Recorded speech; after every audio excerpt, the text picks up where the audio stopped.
I'm ready.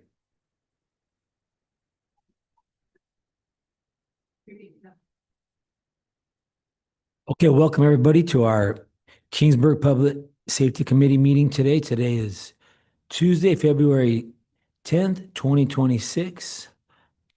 I'd like to call this meeting to order. First on our agenda is to approve our agenda today. Can I get a motion? Motion. A second. Got a motion and a second. All in favor? Aye. Okay, motion carries. Thank you. Next on our agenda today, we have presentations and informational reports, which we have. Oh, then that's on our agenda item. Okay. I was thinking that was for the police. Okay. So today we have none. No informational reports or presentations. Next on you, we have public comment. Is there anybody in our forum today that would like to comment on public comment today? No? Okay, thank you. Then I'll close public comment. Next, we have regular calendar. Approve the, can I get a motion to approve the minutes for our Public Safety Committee meeting that we did on 11/18? Motion. Motion? Motion. Second? Second. Got a motion and a second. All in favor, say aye. Aye. Aye. Any opposed? No. Okay, thank you. Motion carries. Next on our regular calendar, we have the camera drone update sponsored by the Kingsburg Police Department. If you guys could come up and give us. Sure. Yeah. Great, thank you. Afternoon, guys. Give you a little update. I created a second PowerPoint for those of you who weren't here for the first one when we asked for some funding.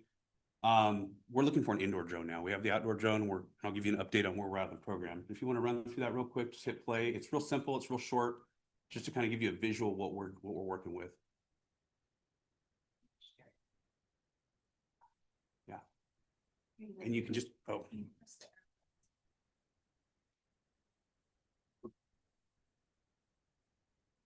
Okay, so the two drone models that we'll be working with right now we have a Matrice 4. That's our outdoor thermal one. It's a pretty large, kind of like your utility drone that we're working with. The one we're requesting funding for is the DJI Avata 2.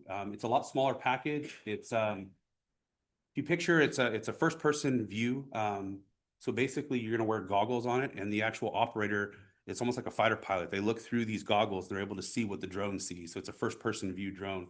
What that's for is it can come in here, I can search an interior of a building, I can search behind here, I can get up high, I can get down low, but I first person see exactly what's going on. And that's what most agencies use for internal drones. It can be used outside, but the battery life is smaller. And with those bumpers, you can actually kind of bump it off the walls or the ceiling. If it does fall over, it flips back over and gets back into action. So that's what that's for. Some specs on it, the cost, just a plain cost without tax and shipping is the 2007-7. The weight's under a pound, max speed 35 miles an hour, which is actually pretty fast for a drone. Usually they run about 20. Max distance it can go with its controller, depending on how many satellites we're connected to, is 8 miles. But we have to fly that within line of sight. So to put that in perspective, if I stand at the PD and if I flying the drone, as far as I can visually see, the drone is about Draper and Lincoln. That's about a half-mile range. And we kind of did some testing with our current one. Flight time is about 23 minutes. So in that package, I requested several batteries so we can swap them in and out, and that's a common practice. It has a 12 megapixel sensor, image sensor, basically a camera. And this newer one has a normal wide and ultra wide. It also pivots on a gimbal. The pros on this one is that it's quick to deploy, highly maneuverable, small, compact, built-in prop guards. Basically the cons on that, it's short flight time. I mean, that just is what it is. This is kind of what the operator would look like wearing the goggles. There's also a controller aspect. It comes with a joystick, but it's very hard to use for fine motor skills in and out of buildings. So an upgrade is a controller. That's the actual drone. Comes with 4 batteries. The goggles, a tack light, so you can light up. It lights up the bottom and it lights up the surrounding areas, and it has a focus beam so you can go into a room and see stuff. Has a controller, comes with controller, 65-watt charger, and a hard case. And you can't see it. I'm not sure why there's the stuff on the bottom, but it's basically for the $2,777. Another thing we're looking at is a portable charging station. Jackery is just a brand that we started looking at, but DJI, there's other manufacturers out there. And what this for costs anywhere between $500 and $1,000, depending on how many watts that needs to be put out.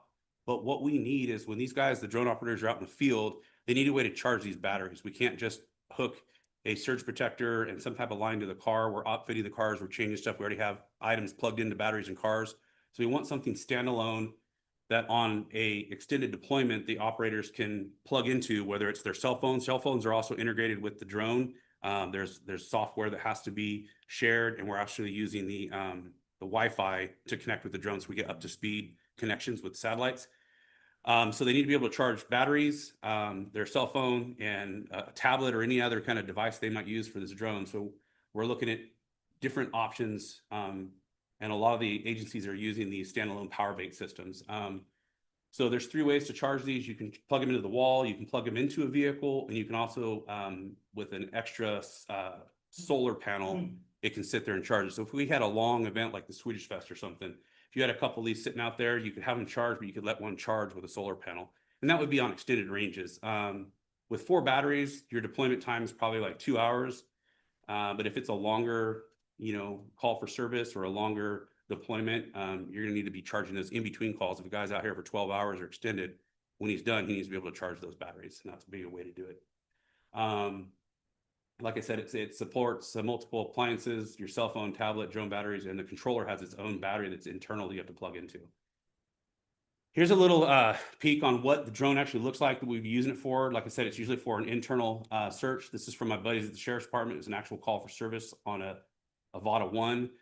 But you can see the rotor wash from the towels, but you can get in. You could actually get above and look behind that stove if you wanted to. It's just an example of how we would use it. That's a tight space, so you're able to clear spaces before you sit an officer in.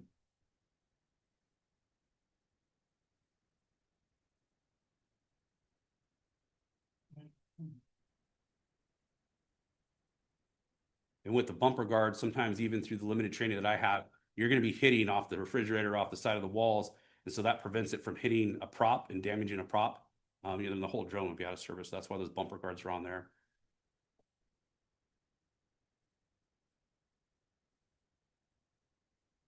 And I believe this is a wanted person, so they're just clearing this small little structure before they send bodies in, since it's such a tight area.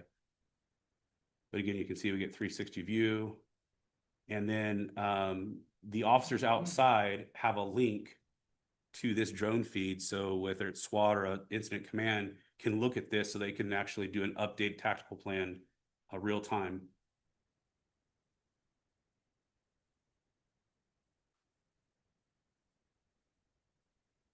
The red marks is the sensor on the drone saying, hey, you're getting too close.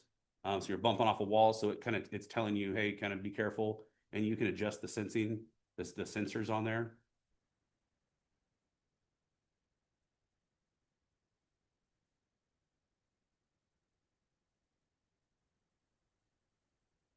Their cell phones are tied to the program, so they're texting back and forth different operators. So basically just a sneak peek of what we'd be using it for and how we'd be using it.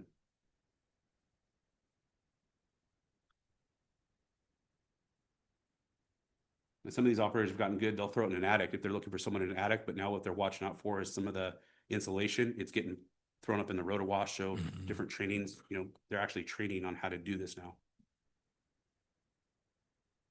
So that's that. If you guys have any questions, you know how to get a hold of me, email or cell phone. So with our drone program, we started this last summer, and I attended. Well, currently right now I'm enrolled in an FAA 107 pilots training. I'm about halfway through the program. It's something that the department purchased, and I'm doing it online, and it's preparing me to go take that 107. So I'm learning everything about, the air, the landing, all the nautical stuff. And then I have to go and take this test, but there's a lot of sample tests so I can be prepared. And then through that process, I'm making a study guide. So the next pilot now will have an easier, system and a way to achieve their pilot's license. It's not an easy test. Some people wash out, and a lot of people go to an outside source and actually get, learn how to take their test. That's what we're doing right now. I currently myself and another operator attended LEDA, which is a national organization. It's a law enforcement drone association.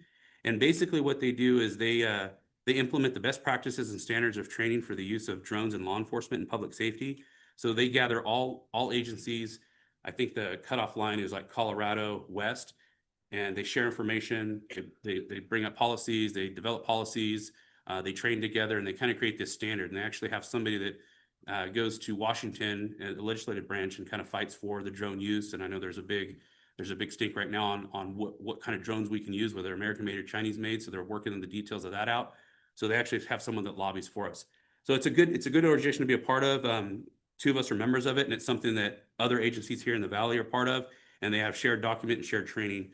So right now, the next step is Lieutenant has selected a couple other operators to attend a post-certified training. That's the training I attended last March, and that just gives you a basic foot in the door on how to use the controls, how to use the drone, understanding what your procedures are, understanding what case law is, when and how you can use a drone. It's just a basic, you get a certification saying you've kind of had some basic knowledge of a drone operations. It doesn't give you your pilot's license, so we're working on creating that.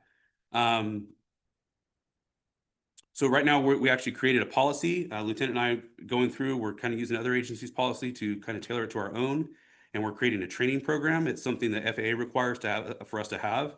We're networking with other agencies for training and operations. The Sheriff Department has invited us once a month to attend their trainings, and they have, I don't know, about 13 different drones. Some are used on patrol, some are used on TAC, and they all get together and they set up scenarios, real use scenarios. Their last one, they actually got to go inside the Frank Dam and learn how to fly it in confined spaces. They use them on search and rescue events. So, they train everywhere. So it's a good opportunity. We'd be using our drones with them and vice versa. So they've invited us for that training. So that's something we're setting up. Some of the forms we're creating are pre-flight inspection forms, safety briefings, operational flight plans, consent to search forms, and search warrant forms, all related to drone use. We're reviewing a drone management software system. This system is huge. Part of going to LEDA as a supervisor, it learned about all the responsibilities that we have as an agency, that we need to make sure that we're doing things right so we don't get sued, the city doesn't get sued, and we're doing the legal way.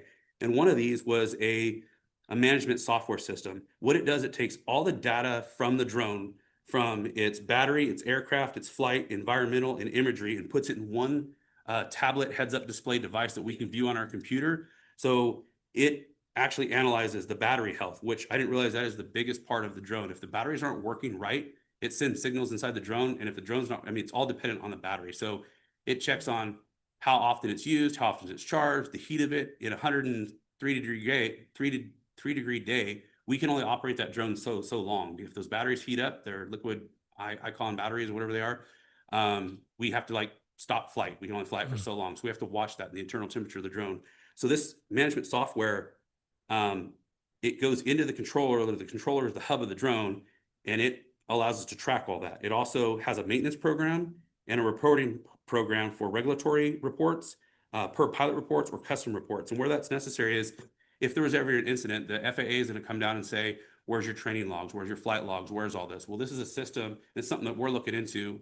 Air Data is one of the companies we're looking at, but it's something that keeps it all inclusive. So now I can print out my report and I can say, here's pilot A, B, C, D. Here's how often they're training. Here's what they're training. It actually gives a GPS location of the route. There's also a subset on this management software where we can tie it into a critical incident, or if Chief wants to sit and see what we're doing, he can log into it with a QR code, a password, or anybody that we give the password to. Sheriff's Department has it, and it's called Drone Watch, and you can watch the drone, see through what the drone sees. That's also critical for transparency with the public. They want to know, they see a drone. Well, what are we doing? Are we looking in a backyard? No, we actually had a search warrant. It flew overhead this neighborhood, and this is why, this is how long it was out, this is the height, this is what it collected, and we can actually give a brief online and put transparency out to the public or for other officers. That's kind of what we've been doing on the behind the scenes. And it also alerts on critical issues, and it shares flight information and communication to anybody that we want to give this access to. So that's a little update on where we're at with the program, and open it up to questions. Questions from the committee? Any questions? Given the power supply that you're looking at, will that be able to plug into your vehicle? Are you guys planning on doing like an inverter in your vehicle so you can just charge it off of that? So we looked at the inverter with the vehicle, but because we have everything else, I don't know if it worked too well. That's why the workaround would be that power box. So yes, it does plug into the vehicle to charge the power box. Yeah. Yes. Yeah, you can plug it into the wall, AC cord, so any kind of vehicle you can plug it into. We can even plug it into your off-road vehicles if you wanted to, or solar. Yep, yep. Anything else?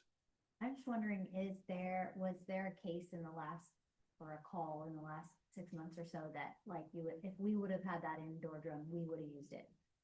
Anytime we go into a building, we could use it. We've had burglary calls, we've had, yeah, there is calls, definitely. Yeah. I think we might be utilizing that indoor drone more than the outdoor one. Just because you could still fly it out. It's small and compact. If you want to get it in someone's backyard, up under an eave of a roof to check. And that's the thing we're also looking at too, is we don't have a set, how are you going to use this drone? So right now let's figure out a way we can utilize this drone, right? So you get those calls on the weekend where, hey, my neighbor's out of town and they want to call for service, their alarm went off, right? Okay, cool. Well, sometimes people can open up their house remotely. I can fly that drone in there before sending an officer in and saying, checking all the doors and windows, everything's clear. I can fly around the back. I can second story, first story, second story. I can check to make sure all windows are sealed up. I don't have to send an officer over there. There might be Cujo back there, right? I can't sort of, or sometimes their gates are locked and I can't even check their house. With the drone, we could do that on an everyday basis. Vehicle searches, you know, you get any kind of call, any kind of structure, we can put that in there. Yeah. Anything else? Questions? I have a question. So right now you guys do not have an indoor drone, We do not. just an outdoor Just an drone. outdoor drone. Yeah. Okay, and you guys have had that for what, about a year now? Close to 8 months ish. Yeah. Okay, and how many officers are trained to fly that? Right now, just 2 of us. Just 2 of you? Yeah. Okay, We have to get that FAA 107 license. It's your pilot's license. And that's something I found out from going to this Mm. conference. We're not even supposed to operate that without that. It's huge Oh, wow. liability. So we're learning all this behind Yeah. the scenes stuff that we can't just go out there and fly it out in the soccer field. If not, we'd be playing with it every day. But I have to register it with the FAA and do all that. So you have to have that license to say, here's who I am and how we're going to use it. We're a law enforcement agency. So wow, even though you're law enforcement, you have to have a you license, have to huh? have all of that. Especially they're doing it Yes. as a long, if you're just Yeah. a regular person on the street, you could fly them to a certain distance and Cor- be under the threshold. Right. But as a public agency or professional, you have to have. Have to have it. Yeah, that makes sense. Now, if someone else Reliability, yeah. has their license, now they can observe, right? So they're the person in control of what that drone's doing. So where we've gotten around that is we'll have someone with a license and then we can sit there and practice with our drone and get used to it under a training scenario. But that's what we're really trying to, I've been out for a little bit, had an injury, so now we're back. We're trying to get all this done. So that's kind of where we're at. We get a couple of people trained, then we can start training people up. And if one person has a license, now I can take people out in the field and say, we can fly inside and outside and get them used, get their reps in until they get their license. But we can't do an actual sanctioned operation until Operation, all the are license, yeah. all are licensed. Yeah, All the paperwork's correct. all has to be. Yeah. Yeah. Maybe you already answered this, but Sure. about what's the timeline for you to have your license? Oh, I would hope to get it done in the next couple months. And that way, if there's a call where you can use that outdoor drone, you We guys can can go use use it. it, but then Yeah. I can also start getting everybody else their reps on it and training, and then we can put the next person in. So we got one program. So when I'm done with it, now the next person can go in there and do the login and take the classes and then go take their test. And it's a lot more work than I think we all realized it was going to be just to get it up and going. Now, the outdoor drone, it doesn't have goggles. It doesn't. So the controller, and I can bring it in someday, or you guys are welcome to take a look at it. It has a computer screen with joysticks. So you view everything through the screen and you Right, can right. visually watch it too. It's best to watch it through the screen because then you're seeing what the drone sees. So how you're oriented. Just because of the nature of this one being inside, it gives you that first person view on how the drone flies. That's the other thing too, is we really need to train almost everybody in the department on how to use it, because as an operator, as a pilot for the indoor drone, even the regular drone, you're looking at the screen, either at your hands or in your face. You have to have someone standing next to you to watch the drone and to watch your back. So Yeah. everybody's gonna be cross-trained with this device. So we're finding things as a small agency, everybody needs to be able to help out. The cool thing is let's just say we're out on the street and we're using this drone, whether it's a traffic accident or something, right? And some incident happens, that drone can just sit there. It has a return to home function. So if I have to go hands-on with somebody and put someone in the back of the car and help out and I'm the pilot, it's okay. That drone, when it's timed out, it's ready, it'll come and it'll land where it needs to land. So that's what we're finding out too, is as we do these flight plans, we need to have an area that's our launch site. Everything stays away. So if this drone has to come back, it's unobstructed from this. So I had the rep come out, we mapped all the high areas like the water tower and buildings, and we kind of put that in the drone so it knows as it's flying not to run into stuff. So we're kind of getting all that kind of worked out. Okay, good. Yeah. And the indoor drone, what was it? Avata too. Avata, yeah, Mhm. Avata too. You said the cost was about 3,000? About $3,000, yeah. Yeah, 22 for and then for the batteries, like 1,000. Yeah, they have it all broken down on the quote, but the quote prior to taxes was the $2,777. So, and it's available. It still can be used, still can be purchased. That was hang up on the last one. It was we weren't sure if they were gonna be able to use them or not because it is a Chinese manufactured drone, but it's the best drone that all law enforcement agencies are using right now. Right now, okay. So what the manufacturer said is use these, and then as these start wearing out, let's start sourcing out different manufacturers. But all agencies are having to have the same problem. So we'll figure that one later. But at least we got 2 devices we can use and have a functioning drone unit. Right. Yeah, that's kind of where we're at. Any other questions? I got one more, sorry. Yes, ma'am. No, any questions? So just thinking through, maybe this is for Chief, is who will be licensed operators versus people that are just trained on them? And I'm work with the schools. We have a lot of turnover. You guys, are changing positions in a regular basis. So how will you manage that? Because it seems like it's a key component of having the right Yeah. operators. That's something we're going to have to talk internally, but right now as a supervisor of the unit, I will be licensed, and then every operator that touches the drone sticks that operates it has to have a license. So we're looking at 3 to 4 or 1 per shift. So that's 4 other pilots that we need to have. And then, yeah, we have a backup plan because unforeseen things happen. I'm out on injury right now. So there's things that aren't getting done, right? Same thing with a pilot. Now we're missing a pilot. So who else can take that? So as we get them cross-trained, then it's like, okay, if you want to go get your pilot's license, here's how to go do it. Now you've created an asset for yourself to ask for the department. If we need another operator, someone's sick or injured, or they're part of the problem or part of the issue going on, we have some standby. So we have to account for that. Yes, we do. Good question. Yeah. Oh, these are things that we're working out too. Yes. Yeah, exactly. Yeah. We just need you to get yours, and it'll get you over the hump, and everyone else will be. That's where we're at. That's what Yeah. it comes down to. Everyone's afraid. Everyone's like, what does it take until you get one person where they've done it? Mhm. And it's like, it's not that bad, and you can walk. It's a scary test for a lot of people to get through. I mean, it's not easy, and then all the responsibility falls on the pilot. I mean, you're responsible for that aircraft. Yeah. No different than an actual pilot. It's just a little different, but the test is pretty much the same. It's just a different components. Yeah. Any other questions? No. All right. Yeah. Thank you, guys. Thank you, Sergeant Grover. Thank you.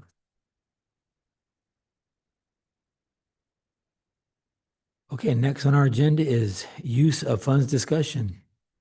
One of our normal agenda items for almost every meeting. Does anybody have any, Yeah. what's that? Status, where are we at? You mean as far as funds? Are we January to December? No, yeah, July 1st? July to July. I think we gave 5,000 to the first drone program, didn't we? Yeah, Is that this year? It was 5,000, I pulled up the minutes. okay. Last June, July. Yeah. Last fiscal year. Yeah, it was right before the deadline was up. Yeah, Previously, yeah. 5,000 for the SRO set and 5,000 for the drone. yes, that's right. SRO, yeah, that's what it was. So what do we have going up into July? 10. We have 10. Okay. We have our, right now, Just so I yeah, got yeah. that. Yeah, right now we do have our full 10, yes. Yeah, we haven't allocated any funds yet this year. Does anybody have any thing they want to bring up on this funds discussion? As far as some of the funds, I know the program last year was for the helmets and just, even just seeing at the last council meeting and a few people bringing up about electric bikes, electric scooters, things like that, is just, I think the helmet program is still something that hopefully this committee still wants to fund. And to get some really cool helmets, I've seen some of them out there, and they can have the police department logo, or they got fire department logo, or they can have the city logo. But Now it is. So it could either, yeah, so as long as that's going forward and just with the fire department, we've been going to more and more conferences lately as far as injuries that have been happening with electric bikes and scooters. And we're just seeing it's on the forefront of all the trauma surgeons. And so we just been seeing more of it and hearing more of it. And I think it's going to get more and more prevalent. And so just something that if that comes forward again, that wouldn't mind seeing that also as far as Yeah. this committee funding that. Right.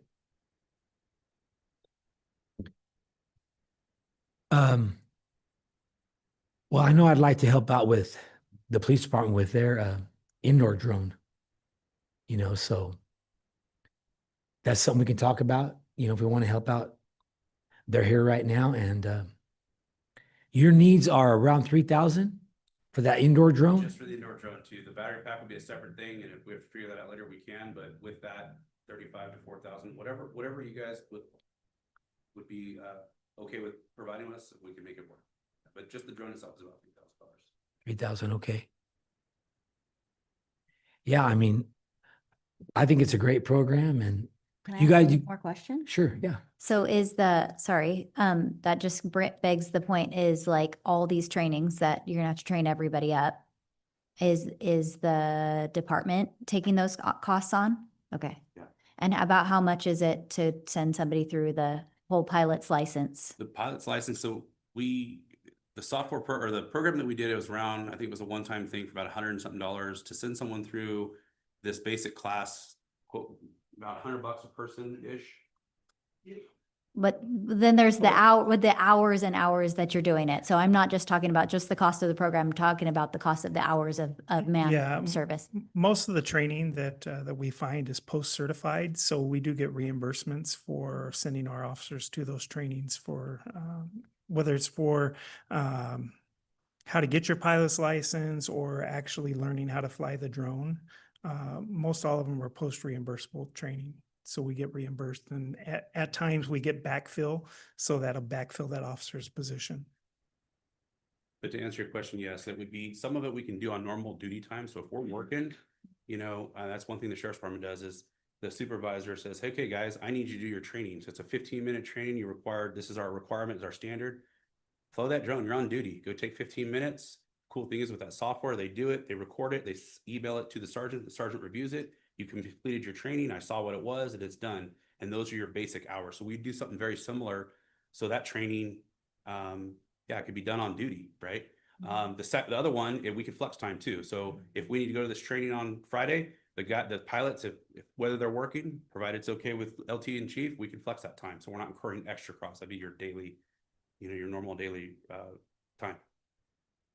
And then we have overtime budgets for any other expenses and training. Yeah, and we have training budgets that we provide in, so. That's good. On a side note, I would love to see you guys come out with the drone and in some of our classrooms and some of our school areas and. or That's the that, plan. but- So your last event you had, I wanted to be out there, but then I found out I couldn't because I didn't have the license. It didn't happen. I couldn't have been there. Listen, Kroger, I'm on it though. Yeah. But no, it's definitely also a tool for public outreach too. I mean, we can use it on our Swedish Fest. We can use it in your things. It'd be fun to do something with the kids and get them on the stick too. I mean, we'd have a great time. I would. Kids will love seeing that. Yeah, I think it's, for sorry. Oh. Sorry, chief. No, I just think it's a no-brainer. $4,000 for something that the sheriff's department doesn't enter any structures without their drone going in first. And that should Yeah. be the luxury that the police officers here in Kingsburg have also, with the limited amount of people on duty and being able to have that as extra eyes and not going into a place that they have not seen with the drone. I think it's huge. I do too, yeah. I'm gonna vouch for the Jackery. Our school district technology guys they use the Jackery. They always have it, like if we're, at an event and we need computers or technology out there, they always have those. So I'm gonna vouch for that product. Yeah. Okay, then would you like to make a motion? I'll make a motion. Can I make a motion that we cover the expense of the drone and the, Well, we have to make a oh, certain amount. okay, 4,000. Okay. Do you Second. any- So did I make the motion then? Okay, do we- for we- 4,000, covering the drone and the portable supply of power. I would second. Okay, we have a motion and a second. All in favor?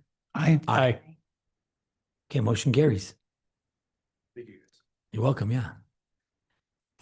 Okay, any other discussion on use of funds at this time? Oh, yes. I'm sorry, yeah. Any public comment on that? No problem. So, Daniel Galvez, Public Works Director. Thanks for having me here, Chairman and committee members.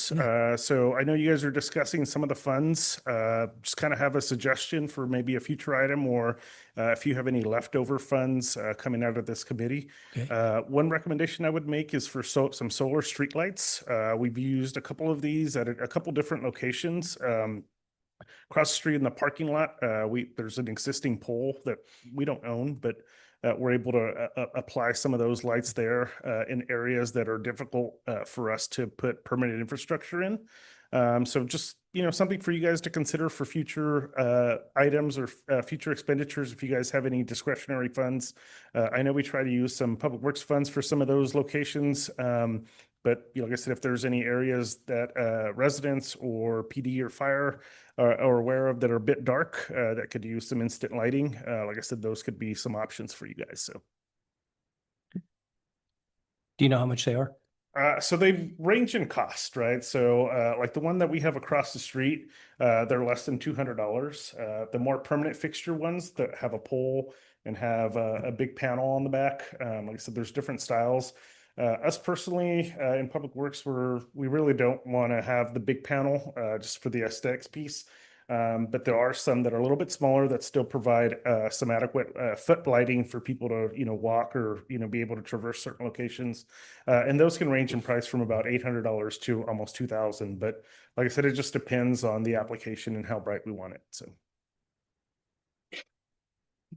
If we wanted to see one of those that are about $200, where would we look? I can come back at another meeting and just maybe bring you maybe some examples, or I can send them over to Abby and she can distribute them out. So Yeah, our next meeting, let's put that on our agenda for the next meeting.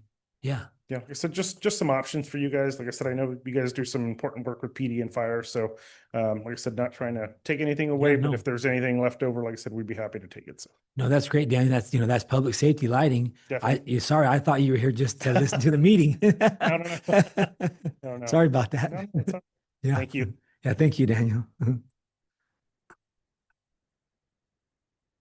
Yep, we'd like to get that on our next agenda, and see. Yeah, May 12th. Any other public, anybody in the public, well, most of the guys here now are police department, so yeah, I thought Daniel was here to just, anyways,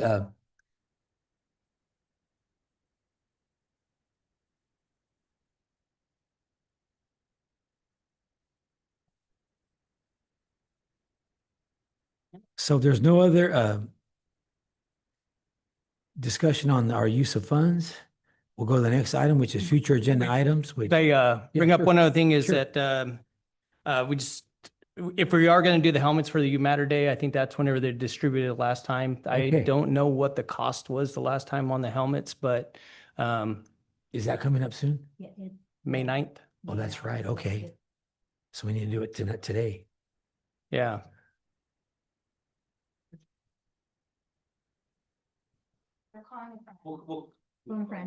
Yeah, that's fine. Yeah, well, I know last time, who was in here? It was Yeah. Jimenez, yes. Sean Oh, Stevens, Chief of Police. Yes. It was Christian Jimenez who helped with that, and I think it was with Alan's son, who has a bicycle shop in Fresno, where we got some Good pricing, good, yeah. good, So good it- pricing. For Yeah, him. so it was Alan Roberts. It was his son, right? Yeah. Yes, and he works at Trek, the Yes, that's bicycle. correct, yes. And so we basically were able to like match funds with Trek. And so we were able to basically, I don't remember how much our Yeah, group gave. It was helmets, and I think we bought some other things. Yes, Some trinkets. yeah. And I But wanna Trek say- doubled I our wanna say money. For the trinkets and helmets, it was right at $5,000, but I'm not sure what the exact cost of the helmets were. Yeah, they're $21 per helmet, so we bought 100 last year, so it's about $2,100. Okay. Yeah. Perfect, yeah. That like a conflict of interest for me? Yeah, It's not, is it? Okay. no, And I can have Christian work with the Trek shop again and see what they Right. can do. no, I'm glad Rodney had brought that up earlier. I was thinking it was later on we'd have time for, Yeah. it, but yeah, if it's not till May, school will be getting out in Yeah. June. Summer's coming up. And on that note, you said you're seeing more accidents with kids on those e-bikes and stuff here in town? Yeah, definitely here and pretty much every conference that we go to now is there is a speaker, some sort of session on that specifically as far as the injuries that they're seeing with e-bikes and scooters. Yeah, I've seen that. I've seen kids also riding with no helmets. And Yeah. I'm like, if it was my kid, I would have to have a helmet, for sure. But, Yeah, can I make a motion to allocate funds at this point? Yep. Yeah, that's, so yeah. So that the committee here funds 100 helmets up to $2,500, and I'd like to make that motion. second. Got a motion and a second. All in favor? Aye. Any opposed? Motion carries. You're welcome. Yeah, that was a good program last year. So, and I know Officer, was it Jimenez? You said, yeah, Jimenez. He came back and told us all about the kids and how they, were happy to get them. And on that You Matter Day it was really worked out really well for the police department and things they gave out that day. Yep, that's coming up. Okay. One last time. Is there any more discussion on use of funds? Okay, we're good. Thank you. Future agenda items. We have none. Yeah, the solar light. That's why that's gonna be our next agenda, right, Abby? Yes. Okay, thank you. Then next we have committee member reports. Anybody to report on there? Anything? Nope. Alls I have is that if anybody wants to see some good wrestling, go to Clovis East this Friday and Saturday. Kingsburg High will be wrestling there in the divisionals. That's all I have. Okay. Can we also congratulate Chief on his new position? Yes, I was gonna do that before we, yes, I was. Yes. Sorry. It's okay. Yeah. I was gonna say, I'd like to welcome Chief Rodney Roberts to our committee. I'm sure it's gonna be, you're gonna help us out a lot, Chief, because with being on the fire department, you have a lot of insight on things here in Kingsburg. So welcome to our committee. Yes. Chief, but yes, also Chief. Yeah, I know. Well, he's on our committee. Yeah. Yeah. He's on our committee. So yeah, glad to have you aboard.